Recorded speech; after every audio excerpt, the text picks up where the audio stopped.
बाप्पा, आमचा आजचा plan successful होऊ दे. माझ्या तारिणीनं आतापर्यंत खूप सोसलंय. तिच्या आईला तू तुझ्याकडे बोलवून घेतलंस, त्यानंतर तिच्या नशिबी त्रासच दिलायस. लंबोदरा, तुझी ख्याती अमाप आहे. माझ्याकडून एवढ्या वर्षात ज्या ज्या चुका झाल्या त्या सगळ्याची शिक्षा भोगायला मी तयार आहे.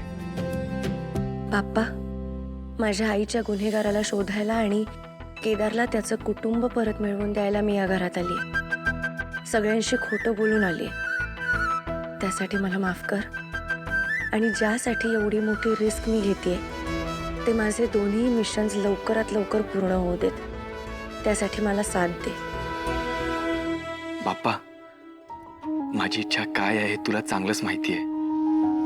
तारिणी माझ्या प्रोफेशनल लाईफ मधलीच नाही तर पर्सनल लाईफ मधली सुद्धा बॉस असावी. तिचं मन जिंकायची मला ताकद दे. आता गुरुजींना नमस्कार करा आणि आशीर्वाद घ्या. सदा सुखी राहा. आता हा बाप्पाचा प्रसाद दोघांनी अर्धा अर्धा वाटून खायचा. हो, आणि लवकर आमच्या मांडीवर KTR खेळायला येऊ द्या. चला येऊ मी. घ्या प्रसाद, घ्या आजी. पण मी सांगितल्याशिवाय कोणी खायचं नाही हा. यात एक खारा मोदक असतो. एक घ्या का मुलींनो. हा खारा मोदक ज्याला मिळतो ना त्याचं ना नशीब पूर्ण वर्ष सॉलिड असतं. हो, त्याला देवाचा आशीर्वाद मिळतो. त्याच्या सगळ्या इच्छा पूर्ण होतात. काय सांगतोय खरंच? एकच घ्यायचा असा काही नियम नाहीये ना? नाही घ्या घे. त्याच्या सगळ्या इच्छा पूर्ण होतात. घ्या घ्या घ्या.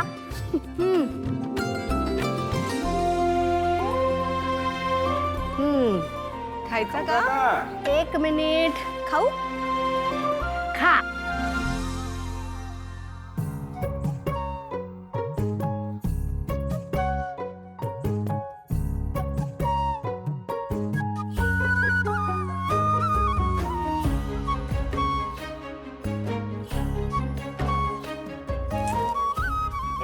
मला गोडच मिळाला. अशा चेहऱ्याने नाही बोलायचं. प्रसाद खातेस की नाही, जरा प्रसन्न चेहऱ्याने बोल. पोरीनो, तुमचं काय? गोड आहे. गोड. भाऊजी, मला तर गोड मिळालाय बाबा मोदक. माझं पण गोड आहे. तुम्ही रेखाताई? मलाही गोडच मिळालंय.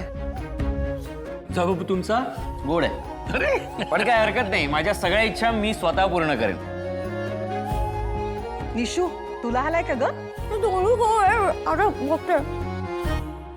अरे मग खारा मोदक मिळालाय कोणाला? तारिणीला आलाय खारा मोदक.